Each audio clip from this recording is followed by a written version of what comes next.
Yusek Castro is throwing numbers, no, without actually putting it in the proper context. Kasi yung 70% na yan, na debt to GDP ratio na sinasabi nila na sustainable, yan ay mag-a-apply yan sa isang ekonomiya na kayang bayaran yung ganong kalaking pangungutang, at kapag ka nagkaroon ng shock sa ekonomiya, kaya niyang ma-absorb ito at merong sufficienting buffer. Parang yan yung nabanggit ko kanina, no? Noong bago mag-pandemic, ang ating debt to GDP ratio nasa 40%. Noong nagka-pandemic, umabot tayo ng 60, di ba? Ngayon wala man tayong pandemic, nasa 60 na tayo. So, paano na kung magkaroon pa ng isa pang panibagong shock? Saan tayo pupulutin? Sa kangkungan, di ba? Opo. So, the point na sinasabi ko dito, Admar, is the undersecretary should be very careful throwing numbers around without properly identifying yung konteksto ng mga numero na sinasabi niya. Kasi nung napakinggan ko ito, ako parang halos mahulog sa kinauupuan ko. Kasi sabi ko, teka muna, yung 70% na yan, hindi basta-basta yun na ganun-ganun lang, economic growth. Kasi nga yung growth natin, Admar, palagi below target pa nga . So utang tayo ng utang on the premise na okay, yung inuutang natin makakapag-generate ito ng growth, and yet yung nakikita nating economic growth natin below target. So ibig sabihin palpak yung kanilang pulisiya. No, yun yung nakikita ko dito. No, it's a failed policy yung pangungutang natin to generate growth. No, yung debt-driven growth nung panahon ng tatay ni Marcos Sr., hindi nila ma-replicate yan sa ngayon. Kasi nangyayari, utang tayo ng utang, pero yung pangungutang natin, hindi siya nagta-translate into sa paglago ng ekonomiya.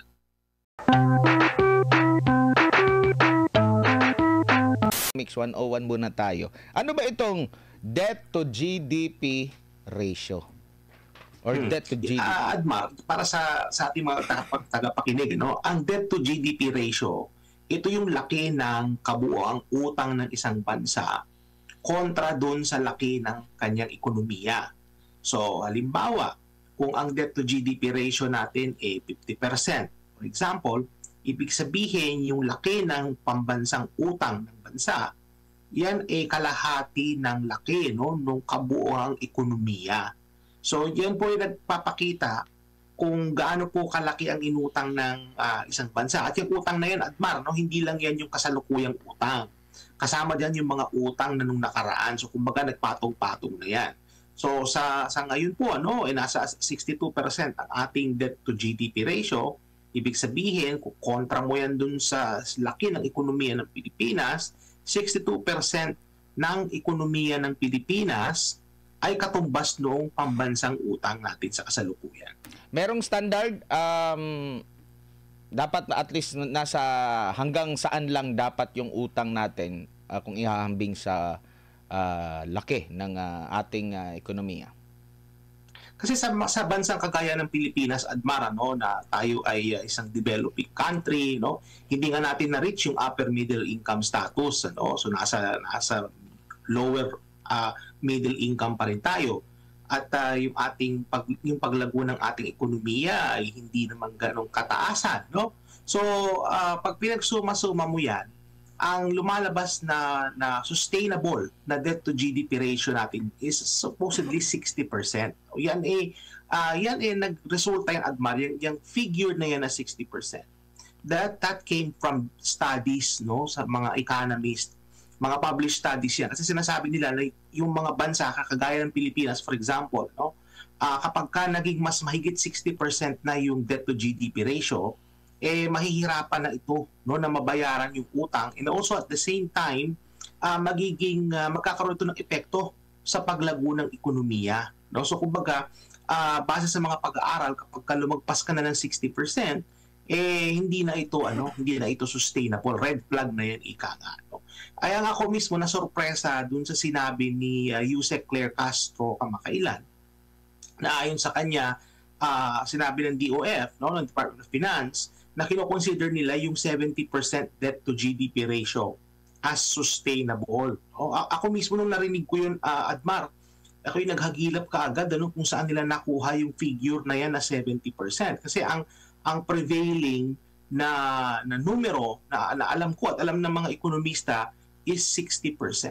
apparently ang IMF naglabas yan sila ng parang hindi naman siya guideline parang announcement ba sa website nila na kapag ka ang isang ekonomiya ay strong, no, yung kanyang potential na mabayaran yung utang, pwedeng umabot ito hanggang 70%. Pero sa kaso ng Pilipinas, I actually hardly consider our country as somewhat strong, no, in terms of kung kakayanin pa ba niyang bayaran kapag umabot ito ng 70%.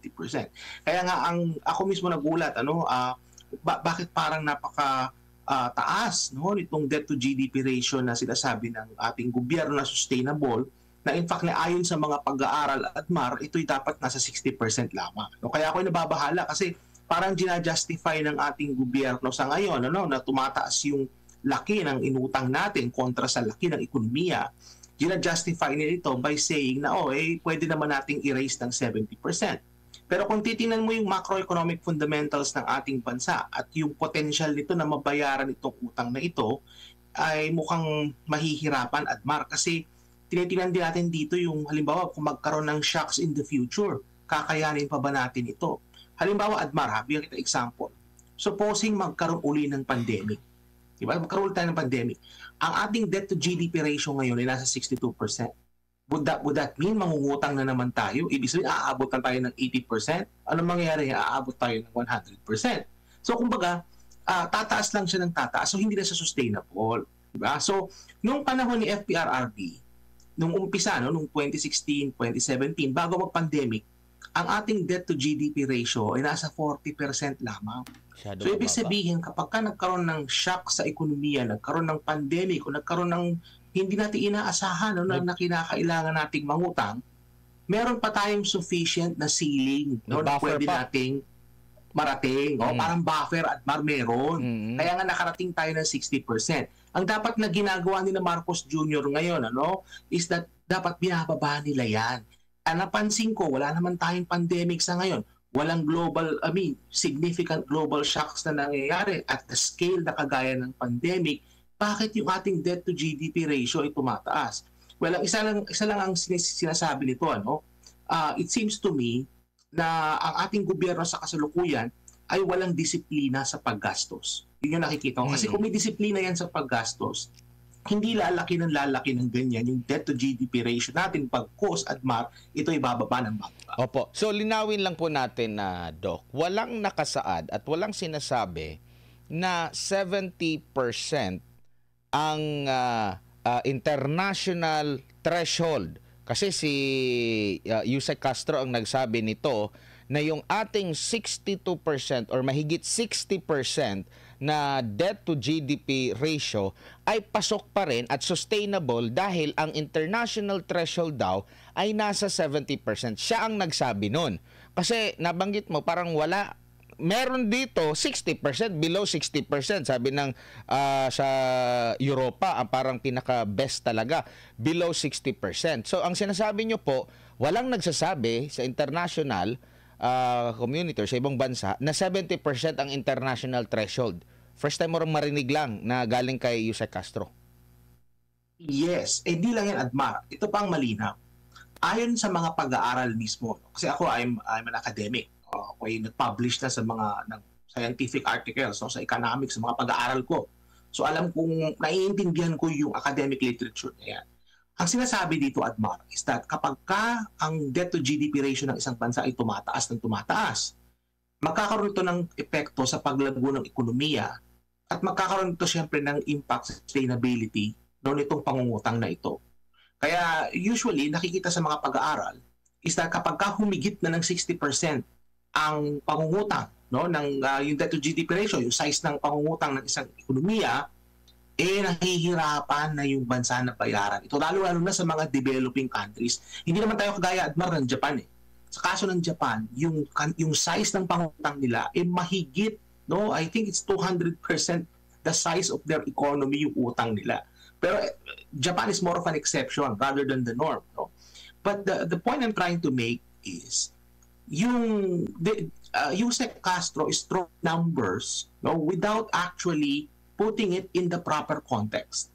Kasi yung 70% na yan na debt to GDP ratio na sinasabi nila na sustainable, yan ay mag-a-apply yan sa isang ekonomiya na kayang bayaran yung ganong kalaking pangungutang at kapag ka nagkaroon ng shock sa ekonomiya, kaya niyang ma-absorb ito at merong sufficienteng buffer. Parang yan yung nabanggit ko kanina, no? Noong bago mag-pandemic, ang ating debt to GDP ratio nasa 40%. Noong nagka-pandemic, umabot tayo ng 60, di ba? Ngayon wala man tayong pandemic, nasa 60 na tayo. So, paano na kung magkaroon pa ng isa pang panibagong shock? Saan tayo pupulutin sa kangkungan, di ba? Opo. So, the point na sinasabi ko dito, Admar, is the undersecretary should be very careful throwing numbers around without properly identifying yung konteksto ng mga numero na sinasabi niya. Kasi nung napakinggan ko ito, ako parang halos mahulog sa kinauupuan ko. Kasi sabi ko, teka muna, yung 70% na yan, hindi basta-basta yun na ganun-ganun lang. Kasi itong mga numbers na to, Admar, itong mga numbers na to, na-derive ito out of studies, out of policy experiences, din, tsaka yung nakita natin, no, na karanasan ng mga iba't ibang bansa, lalong-lalo na yung mga developing countries at yung mga bansang kagaya ng Pilipinas. Opo. In terms of managing their sovereign debt. So kumbaga, Doc, wala yan sa gaano kalaki ang inutang mo kung ikumpara natin sa mga nakalipas na mga taon at administrasyon. Doon tayo magbabase kung ikukumpara na natin yung utang natin sa laki ng ating ekonomiya o yung tinatawag na debt to GDP ratio. Kasi pwede namang umutang ng, halimbawa, ngayon sinasabi, nasa ano na tayo nasa almost 17 trillion pesos na. Pero kung napakalaki ng ating ekonomiya talaga na mas mababa sa 60%, okay lang na ganun ang naging utang natin. Pero kung medyo alanganin yung ating laki ng ekonomiya, parang doon tayo magbabase, Doc, yung sa mismong ratio, hindi lang doon sa halaga ng inutang natin. Kasi maraming nagsasabi, mas malaki pa yung inutang ng nakalipas na ganito, ganyan. Pero doon pala sa debt to GDP ratio, okay lang pala, pasok na pala, swak pa pala doon sa parang standard na tinitingnan ng pangkalatang mga bansa, Doc. Well, yung sinabi mo, Admar, totoo naman yan, tama. No? Mm-hmm. Pero it's only half of the story. Kasi dapat tinitingnan din natin dito, Admar, yung paglago ng ekonomiya kontra sa paglago ng pangungutang. For example, doon sa unang 3 taon ni Marcos Jr., yung average na month to month na paglago ng pangungutang nasa 10%. So kumbaga every month yung ating utang nag-i-increase siya by 10%. So just imagine pag kinompound mo yun, Admar, pag kinompound mo yun, malaki yun. Ang paglago ng ating ekonomiya nasa upper 5% lang, nasa 5.9, ganyan, 5.8%. So kumbaga, yung paglago ng pangungutang natin mas mataas kaysa sa paglago ng pangkalahatang ekonomiya. And yung ganung sitwasyon, Admar, hindi sustainable yan. Kasi ang kinakailangan natin, if our goal is to actually lower yung amount ng pangungutang natin, kinakailangan na itong mga numbers na ito ay bumaliktad. So ibig sabihin, kinakailangan yung paglago ng ating ekonomiya ay mas mahigit kaysa sa paglago ng ating pangungutang para ito ay maging sustainable. Now, there's also an argument na sinabi nito ni Yusek Claire Castro na okay, nangungutang tayo pero yung inutang natin napupunta sa mga activities na makakapag-generate ng growth. Pero sa nakikita natin, Admar, itong unang 3 taon ni Marcos Jr. na I think more than 4 trillion ang naidagdag sa pangungutang natin, it has not really translated into meaningful economic growth. Kasi nga yung growth natin, Admar, palagi below target pa nga . So utang tayo ng utang on the premise na okay, yung inuutang natin, makakapag-generate ito ng growth, and yet yung nakikita nating economic growth natin, below target. So ibig sabihin, palpak yung banilang polisiya. Yun yung nakikita ko dito. It's a failed policy yung pangungutang natin to generate growth. Yung debt-driven growth nung panahon ng tatay ni Marcos Sr., hindi nila ma-replicate yan sa ngayon. Kasi nangyayari, utang tayo ng utang, pero yung pangungutang natin, hindi siya nagtatranslate into sa paglago ng ekonomiya. Doc, Judea po, no? Para din po sa kaalaman ng ating mga kababayan, lalong-lalo na yung hindi nakakalabas ng bansa, yung hindi nakakapag-abroad. Kasi itong mga tao na nakakalabas ng bansa, alam nila kung ano yung difference ng Pilipinas, like for example sa Hong Kong. Now, papaano po ba natin may hahambing ang GDP ng Pilipinas sa ibang bansa sa Southeast Asia para nang sa ganun ay magkaroon ng kamalayan ng ating bansa na medyo delikado po itong 70% na GDP ratio natin. Kasi kung titingnan natin, Master Judea, actually maganda yung tanong mo, no? Kung ikukumpara natin yung laki ng ating ekonomiya, malaki naman po ang ekonomiya ng ating bansa, no? Kasi kahit papaano naman, may mga pinaproduce naman po tayo sa Pilipinas, no? We produce goods, we consume. Kung yung ekonomiya natin, it's a sizable economy naman, no? Kaya lang, ang nakikita natin dito is that hindi na-reach ng ating ekonomiya yung potential nito. Kasi nga, nakikita natin yung paglago ng ekonomiya natin, hindi ganun kataas. No? And yet, yung napag-uunahan na rin tayo, Master Judea, ng ating mga kapitbahay. Yes. No? So halimbawa, yung bansang Vietnam, no? 40 years ago, di hamak mas mayaman tayo kaysa sa Vietnam. Ngayon, nagkapaliktad na po ng sitwasyon. Mas mayaman na ang Vietnam kaysa sa atin. Ang Cambodia at ang Laos, itong mga nagdaang taon, mas mayaman tayo. Di hamak sa Laos at Cambodia, pero nahahabol na nila tayo. So, ang ibig sabihin nito, Master Judea, is that bagamat malaki yung ating ekonomiya, ang nangyayari is nagiging mas magaling yung ating mga kapitbahay in terms of sa kanilang pagmamanage ng kanilang ekonomiya, yung mga klase ng pulisiya na ina-adapt nila, no? Kaya ang nangyayari is that napag-iiwanan tayo. No? Bagamat malaki pa rin yung ating ekonomiya, napag-iiwanan. At makikita mo ito sa dami ng mga kababayan natin na gusto mga ibang bansa para maghanap buhay. Kasi yung mga oportunidad dyan sa Pilipinas, hindi ganun kasing ganda, no? Kaysa sa oportunidad sa labas ng Pilipinas. Kaya makikita mo, Master Judea, pupunta ka sa mga airport natin, Yes. ang dami pa rin nakapila ng mga OFW na gusto mag-abroad para magtrabaho. Kasi nga, bagamat yung ekonomiya natin, malaki, no? Pero hindi ito nakakapag-generate ng mga sufisyenteng oportunidad para sa ating mga kababayan. So doon mo makukumpara yan eh. Putin mo halimbawa, Master Judea, ekonomiya ng Indonesia. Opo. Indonesia ang pinakamalaking ekonomiya sa Southeast Asia. Pero kung mag-abroad ka, Master Judea, wala ka halos makitang Indonesian. Yes. May mangilan-ngilan lang sila, mga Indonesian. Dito sa Canada, punta ka ng Estados Unidos, sa Europa. Hindi ganun kasing dami ang Indonesian kaysa sa mga Pilipino. So kumbaga, makikita mo na may mga bansa or may mga nationalities, mga iba't ibang bansa, na masaya na sila dun sa performance ng kanilang ekonomiya. Kaya nangyari is nag-i-stay sila doon. No? Hindi kagaya sa atin na talaga tayo, mahilig tayong maging OFW at magtrabaho sa ibang bansa. Okay. Nasabi niyo po kanina na sa ngayon, maaring ang dahilan ay yung kawalan ng disiplina sa paggasta ng pondo ng bayan nitong mga nakaupo, no? So, pero hindi na ata natin mapipigilan ito yung paggasta nila eh. May iba pa bang kapamaraanan para makabawi tayo sa ating ekonomiya, para mas bumaba itong pagkakautang natin at magpapalago ng ekonomiya sa Pilipinas? Bukod kasi parang hindi na natin sila mapipigilan na sa paggasta kasi yun talaga parang doon sila magaling sa paggasta. May iba pa bang kapamaraanan para kahit papaano yung karaniwang Pilipino ay hindi maapektuhan dito sa dinadanas ng ating bansa, Doc? Alam mo, Master Judea, babalik tayo sa kalidad ng governance sa ating bansa. No? Yung kalidad ng pamamahala. Kasi yan ang isa sa mga main determinants, no, ng pagtataya ng budget ng isang bansa. Tandaan natin na kaya ang Pilipinas ay nangungutang dahil hindi sufisyente yung revenues na nage-generate ng gobyerno kontra sa paggastos nito. So, ibig sabihin, gumagastos ang ating gobyerno ng mas higit kaysa sa internal revenue na nage-generate. Kaya ito'y nangungutang.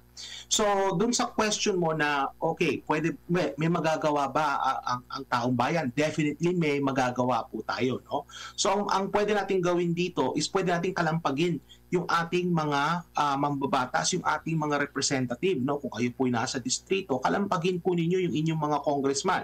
Sabihin po ninyo na dapat maging transparent po tayo, no, dito sa budget process. Halimbawa sa BICAM, dapat yan, saan ka nakakita ng BICAM, Master Judea, na closed doors, no? Dapat yan open door yan, dapat yan open to the public yan, no? Kagaya ng pag-deliberate ng budget sa paumpisa, no, na televised yan, makikita mo sa social media, pwede mo nga mapanood yan sa YouTube, mapapanood mo yan yung budget deliberation, and yet pagdating sa BICAM naging closed door na, closed session. So hindi maganda yon.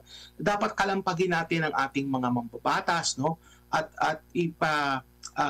ibigay natin sa kanila yung saloobin natin, no, na gusto ng taong bayan ng isang budget na merong accountability at responsable yung paggastos. Kasi alam naman natin, Master Judea, na ang magbabayad din ito is yung ordinaryong mamamayan sa pamamagitan ng mga buwis.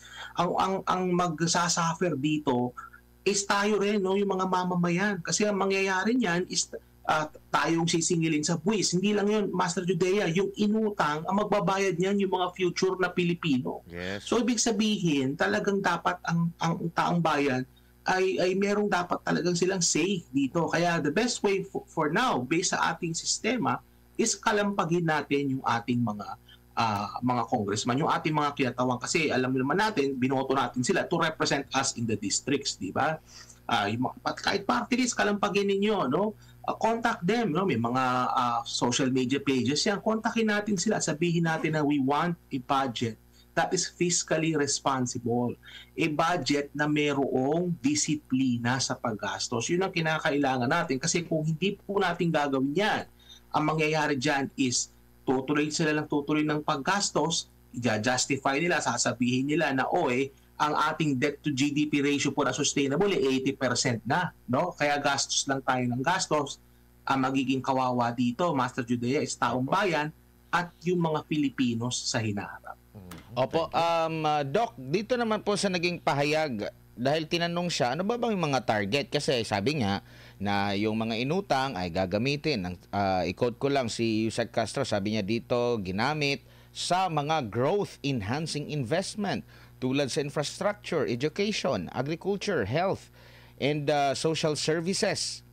Sabi dito, makikita po natin kung ano mga itinulong ng Pangulo at ng pamahalaan sa mga farmers natin, sa mga mangingisda po natin, pati po itong pagpapatas din po ng ayuda at tulong sa ating mga kababayan, makikita niyo po yan. Ito po ayon sa, nabanggit na natin yung sustainable. Tinanong, ano bang target sa next 3 years? Ano ba ang gagawin sa susunod na 3 taon o sa nalalabing termino ng Pangulo? Ang sabi naman niya, yung ganyang katanungan, itatanong muna natin sa Department of Finance at Economic Team. Wala pa siyang maibigay wala pang maibigay. Kumbaga, normal ba yan? Na part ka ng government, wala ka mang maibigay na kahit na siguro sabihin niya na yung mga specifics niyan to follow, parang kagaya dun sa mga drug-cleared barangay, di ba? Wala naman siyang specific nun. Hininga na lang siya after. Prof. Alam mo, as I've said time and again, no? And I think Yusek Castro means well, no? To be fair to her. But I think, as far as economic issues are concerned, hindi siya competent na mag-respond din sa mga topic na yan. No? Gawin nila yung kagaya nung sa kaso ng foreign affairs. Pag meron tanong na related sa ugnayang panlabas ng Pilipinas, laging sinasabi ni Yusek Castro, para naka-bullet point na siguro yan, sabihin niya, yung tanong na yan, i-refer po natin yan sa Department of Foreign Affairs.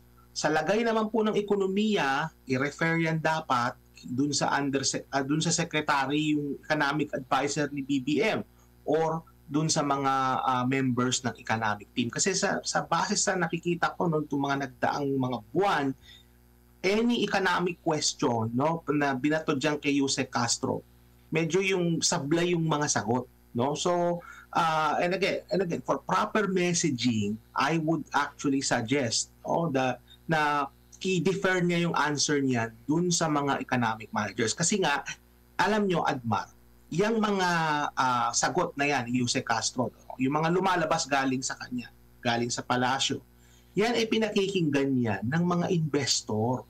Pinakikinggan, hindi lang investor sa Pilipinas, mga foreign investor na ino-observe nila kung anong nangyayari sa ating bansa. At yan ay pupunta yan sa informasyon na nakaka-influence sa desisyon nitong mga investor whether or not gusto nila mag-invest sa Pilipinas. Kung ganyan yung naririnig nila na ganyan mga sinasabi ng ating Undersecretary ni Yusek Castro, that would send different signals and messages to the foreign investment community. So I think for economic messaging, ang sa aking suggestion sa kanila is kumuha sila ng competent na tao dyan, o preferably a member of the economic team. Now, doon sa banggit niya kanina, Admar, gusto ko rin itong idagdag, yung sinasabing growth enhancing expenditures or investments, that again has to be put into the proper context. Bakit kailangan natin ng konteksto dito? Kung titingnan natin itong nagdaang 3 taon, magbuhat nung naupo si Marcos Jr., yung growth target natin for the palaging below the target na sinet ng Philippine Development Plan. And yet, ang ating pangungutang ay tuloy-tuloy. Ibig sabihin, yung inuutang natin, hindi siya natatranslate doon sa sinasabing enhanced na paglago ng ekonomiya. Kaya nga, context is everything in this case, Admar. Siyempre, yung mga low information nating mga kababayan, sabihin low information, kumbaga, they take what is coming out from the PCO as news, napapaniwala sila ngayon na oo nga, ang ganda ng lagay ng ating ekonomiya. And yet, but if you were to dissect and if you were to really look and delve deeper into the numbers, what you will find is a totally different picture. What you find is that makikita mo yung inefficiencies natin, makikita mo yung hindi nagkakaroon ng pass-through yung inuutang papunta sa paglago ng ekonomiya. So sa madalit sabi, kinakailangan dito is proper context, Yun yung kinakailangan natin dito. Hindi pwedeng basta mag-throw lang sila diyan ng numbers around kasi alam mo sa economics, Admar, yung mga numero na yan, pwede yang gamitin pabalik, kumbaga pwede mo yang isway into different narratives. Kaya nga context is everything.